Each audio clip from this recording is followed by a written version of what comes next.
Would you be my the done, the done, done. I still got a lot of shit to learn.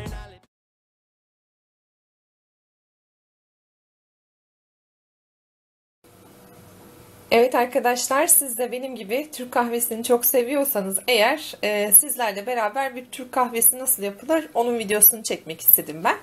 Öncelikle Türk kahvesini yaparken soğuk su kullanmayı tercih ediyorum ve hemen şöyle 2 fincan soğuk suyu ilave ediyorum. Şimdi orta şekerli yapmak istiyorsanız eğer Türk kahvenizi ben 1,5 çay kaşığı ölçüsünden gidiyorum. Şimdi 2 fincanımız olduğu için eğer orta şekerli yapmış olsaydım 3 çay kaşığı şeker kullanacaktım. Şeker siz de zaten biliyorsunuz, şeker kullanmıyoruz. Az şekerli de 1 kaşık bir fincan üstüne, ama ben şekerli tercih ettiğim için 2'şer kaşık kullanacağımdan dolayı şöyle 4 kaşık Türk kahvesi. Pardon, şeker koymak istiyorum. Evet. Şuradan da hemen kahvemi açayım. Bir saniye. Şöyle göstermek istiyorum. Okkalı bir kahve istediğim için ben fincan başına 2 çay kaşığı tepeleme kahvem var. Şöyle bir karıştırıyorum hemen arkadaşlar. İyice şekerini eritmek istiyorum. Ve daha sonradan hemen ocağımın üstüne geçiyorum. Ve altını açıyorum arkadaşlar. Şimdi önemli olan noktalardan bir tanesi şu. Altını açıyorum ama daha sonradan kısa alacağım arkadaşlar.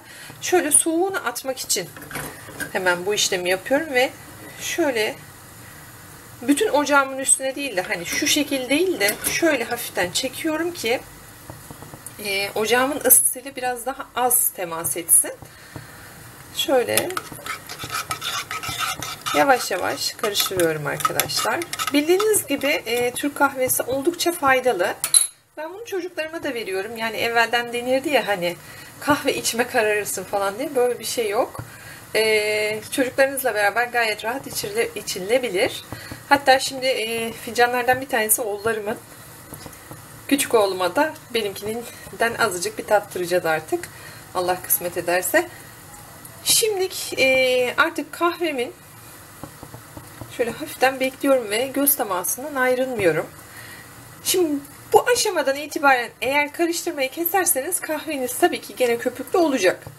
Ama krema tarzında bir köpük istiyorsanız eğer karıştırmaya devam edin arkadaşlar. Şöyle. Çünkü ben krema şeklinde olan köpüğü daha fazla seviyorum. Öyle diyeyim. Şimdi sizlerle beraber ben de bekliyorum.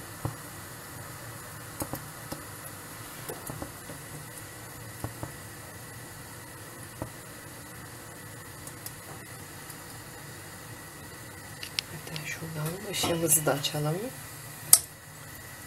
Daha net görünecek sanki. Görmüş olduğunuz gibi aslında köpüğümüz oturdu. Şimdi amaç burada yavaş yavaş kahvemizin pişmesini sağlamak. Ve her karıştırmamızda ne olacak? Kahvemizin köpüğünün içerisinde bulunan kahvelerimiz dibe çökecek. Ve yeni köpüklerimiz oluşacak. Bakın tekrardan yapıyorum aynı işlemi.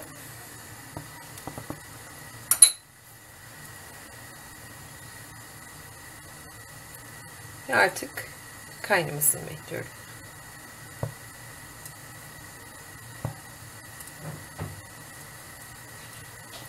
Sadece biraz sabır gerekli bunun için.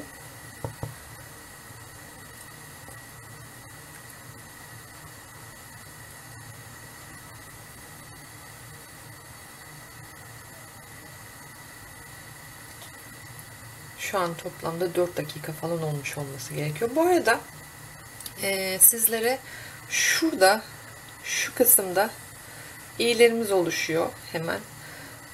Onlardan da faydalanabilirsiniz diğer videolarımız için. Çünkü sizlere daha iyi ulaşabilmek için oradaki bazı materyalleri kullanmam gerekiyor. Ve iyilere bastığınız takdirde diğer videolarımıza da ulaşabilirsiniz. Hafif böyle bir kaynama sesi var.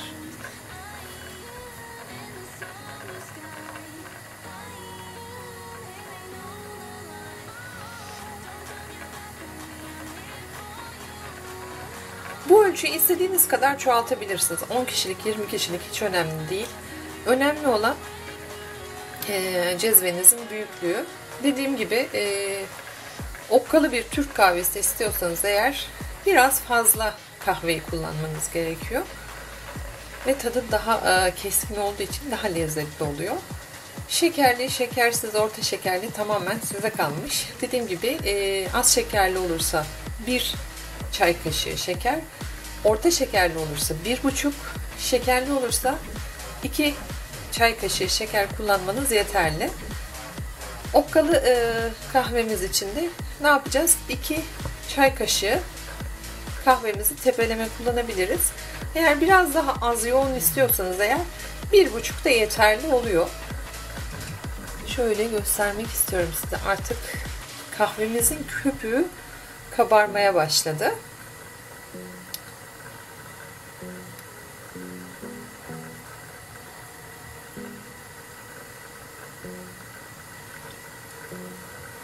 Çok az daha sabrettiğimiz takdirde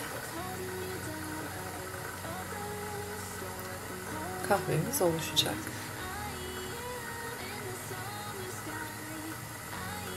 Sizlerle çok güzel çay demleme videoları da paylaşacağız. Ben normalde çok fazla çay sever bir kişi değilim ama son demleme tekniğinden sonra çay tiryakisi olma adayıyım açıkçası. Hani tanıyanlar da bilirler beni. Çayla pek aram yoktu ama gerçekten yenilikleri takip edince ben de bir çay tiryakisi olma adayıyım artık.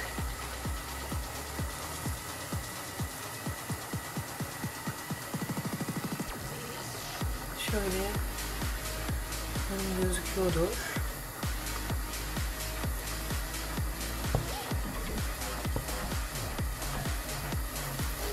Görmüş olduğunuz gibi artık iyice kabarmaya başladı.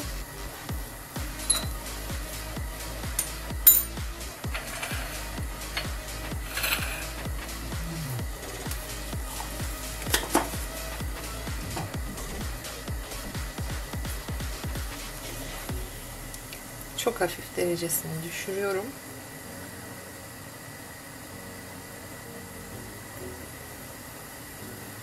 Ve şimdi ilk cezveme gidiyorum arkadaşlar. Şöyle birazcık ilk fincanıma, birazcık ikinci fincanıma. Bunu yapma amacımız kahvemiz pişerken fincanlarımızın ısınması arkadaşlar. Asıl amacı bu. Şimdi ise artık tamamen kahvemize sıcağını muhafaza edebilmemiz için ve köpüğümüzü muhafaza edebilmemiz için dikkat etmemiz gereken noktalardan biri. Şu an iyice kıstım arkadaşlar. Şöyle.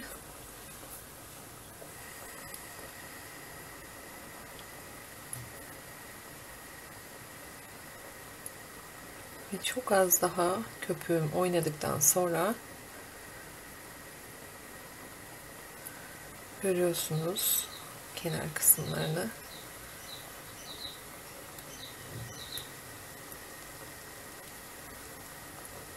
Ve alıyorum.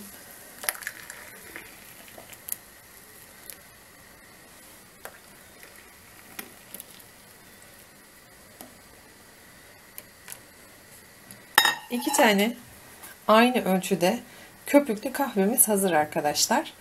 Herkese afiyet olsun. Tekrardan görüşmek üzere. Hoşça kalın.